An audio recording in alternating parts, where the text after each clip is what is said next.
Bonjour à tous et bienvenue sur l'atelier à quatre mains. Aujourd'hui, nous allons parler recyclage et recyclage de canettes. On a tous des canettes comme ça, de soda. On va commencer par l'ouvrir. Pour ça, vous avez besoin de votre canette, d'une bonne paire de ciseaux. Vous faites très attention quand même parce que ça coupe. Il suffit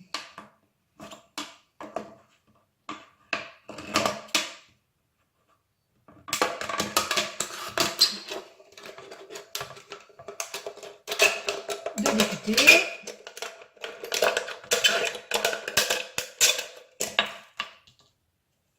Normalement, vous avez une soudure sur le côté. L'idéal étant de suivre la soudure après pour ouvrir la canette. Faites attention de ne pas vous couper parce que les bords sont extrêmement coupants. Bon, bah celle-là, on n'a pas de soudure. On va le faire comme ça. Alors, quand vous utilisez vos canettes comme ça, vous récupérez vos canettes, pensez à les nettoyer. Vous les rincez au moins avant de les entreposer, parce que bon, souvent on ne les utilise pas tout de suite.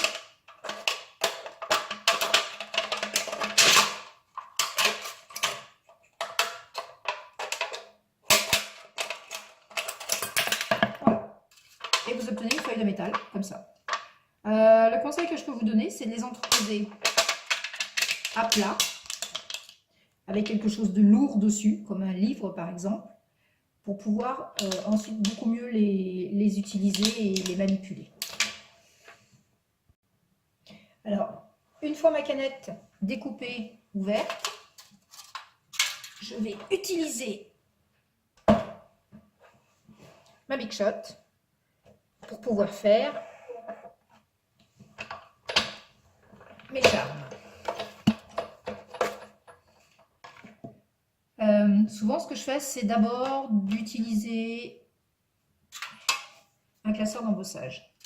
Souvent, vous voyez, en gros, les canettes font 2 classeurs d'embossage. Donc, il vous suffit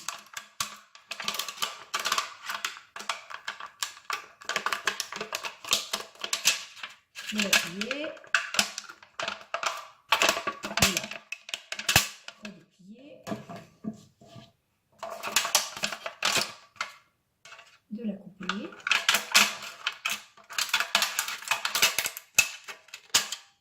Voilà. Vous la glissez dans votre classeur.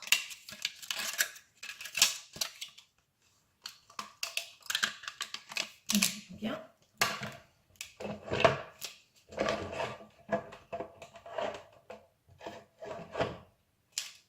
Et là, c'est exactement le même système qu'avec du papier. Il n'y a rien qui change.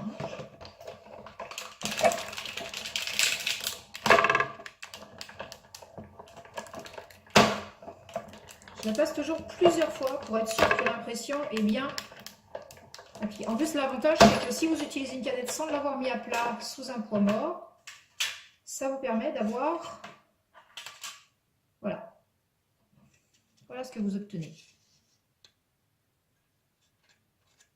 Une belle image en relief avec. Et à partir de là, on va pouvoir faire nos charmes. Donc, pour faire les charmes, c'est très simple. J'en avais un qui me plaisait bien. Je voulais faire des petits papillons. En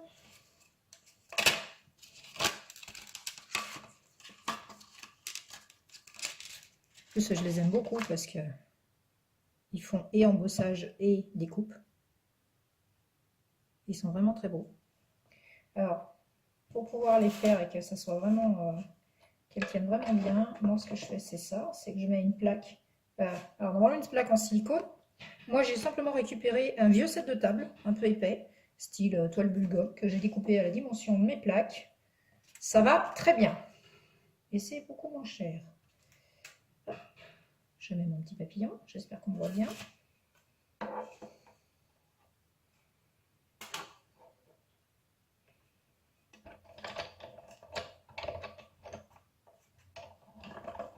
Voilà.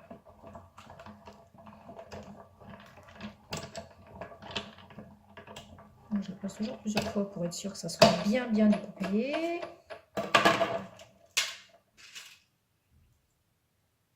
Et voilà, j'ai un magnifique petit papillon.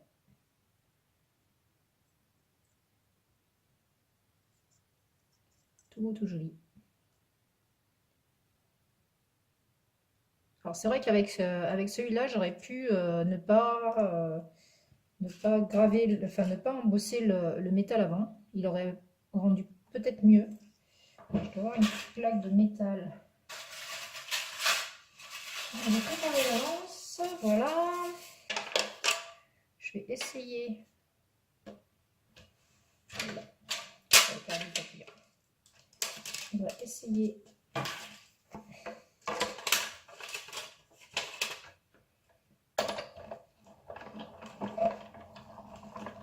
Un peu ce qu'il va donner. Embosser vraiment avec le motif du papillon.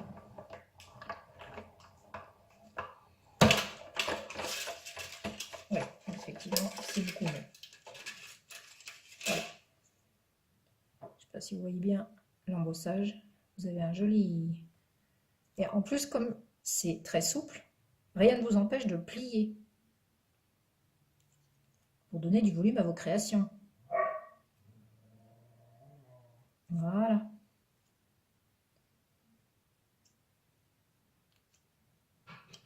Voilà. Pour mettre sur une broche ou sur une carte, ou comme vous voulez.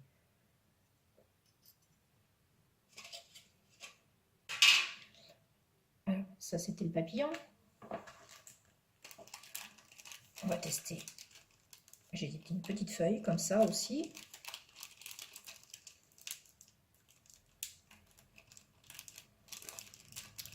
Si j'arrive à ouvrir le paquet, voilà, dans le bon sens, ça sera mieux.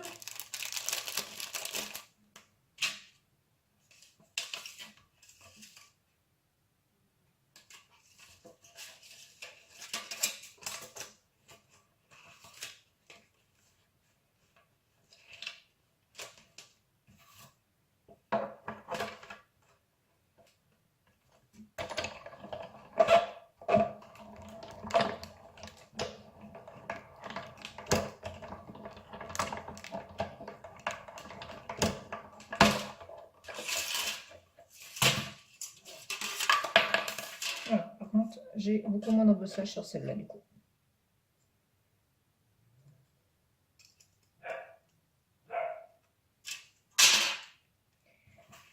Alors pour l'embosser, je pense que je vais faire comme ça.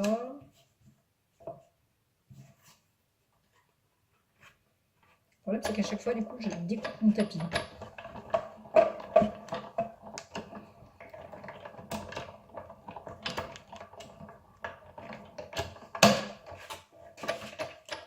Voilà, exactement. Voilà.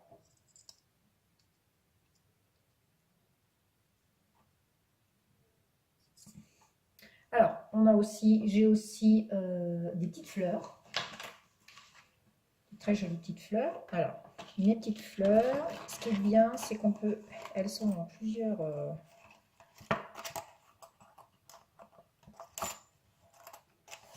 éléments. On va rajouter une petite feuille et une autre petite feuille. Et avec ça,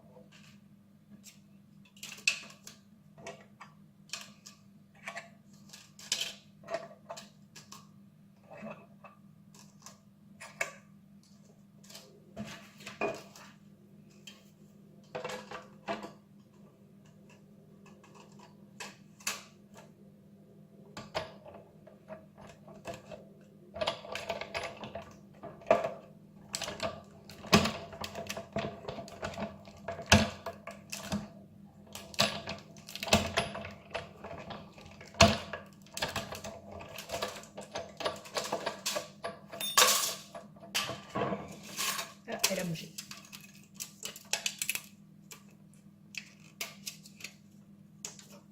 Voilà, on a de très jolies petites découpes.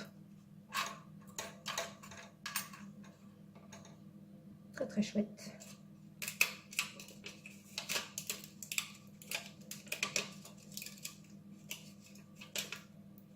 Si vous voyez que ça ne vient pas comme là, hop, l'avantage c'est que ça se découpe comme le papier au ciseau et vous vous embêtez pas.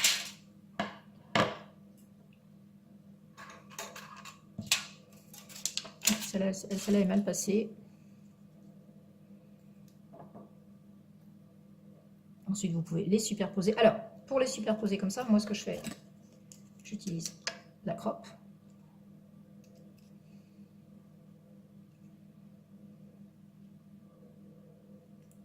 Au milieu. Ça se ferme tout seul. Si elle veut bien arriver à sortir.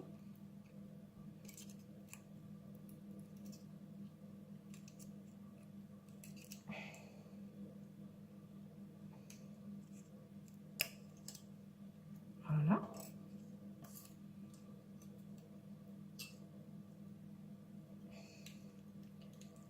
La seconde, la petite.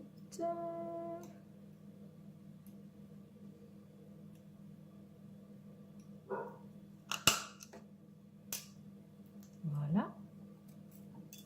Et là au milieu, vous pouvez mettre une attache. Voyez, une perle, une attache, ce que vous avez envie. Une attache parisienne, la couleur que vous voulez. Vous pouvez les monter sur d'autres choses. Alors effectivement, pour faire des charmes, je vais reprendre ma feuille que j'avais découpée, que j'avais embossée, pardon. Voilà. Et je vais prendre, on va rester.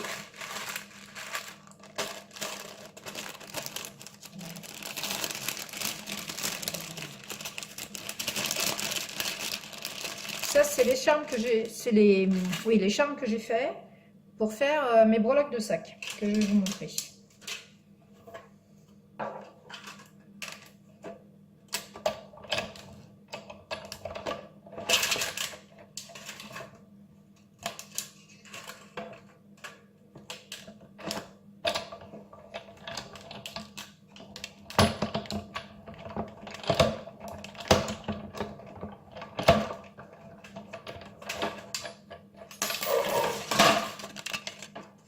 Et vous obtenez de magnifiques petits cœurs comme ça. Après, vous les percez.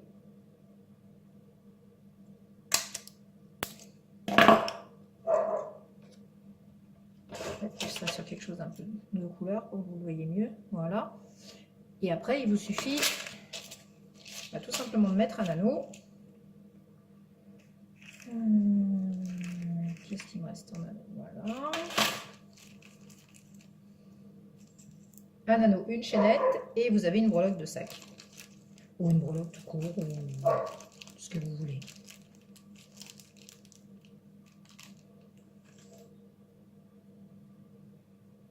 Vous ouvrez un tout petit peu votre anneau. Pince.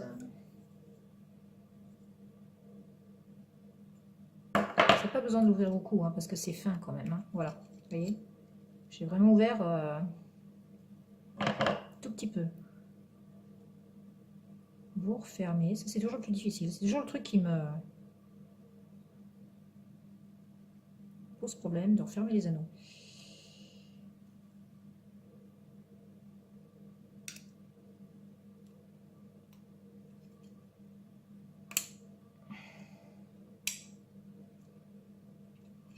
Je les referme souvent beaucoup trop, donc ils se chevauchent et c'est pas joli.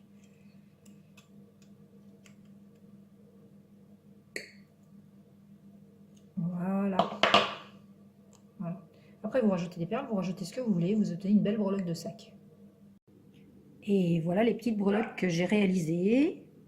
Donc avec des perles que j'avais récupérées. Ici il y avait une petite perle nounours, là c'était des petites breloques cœur que j'avais. Un peu de chaînette, quelques anneaux, des petits bouts de ruban avec des attaches ruban, comme vous pouvez le voir. C'est tous des petits bouts de ruban que j'ai récupérés à droite à gauche sur différentes choses. Les perles proviennent de vieux colliers que j'avais, qui étaient cassés et que, bien entendu, j'entreposais. Voilà, donc on a des petites choses sympathiques. Ça m'a pris une après-midi pour faire ça tranquillement et ça fait des petits cadeaux sympas. Voilà, j'espère que cette vidéo vous a plu. Si vous l'avez aimée, n'hésitez pas à liker, à partager et surtout à commenter et à vous abonner. Et je vous dis à bientôt sur la chaîne de l'Atelier à 4 mains.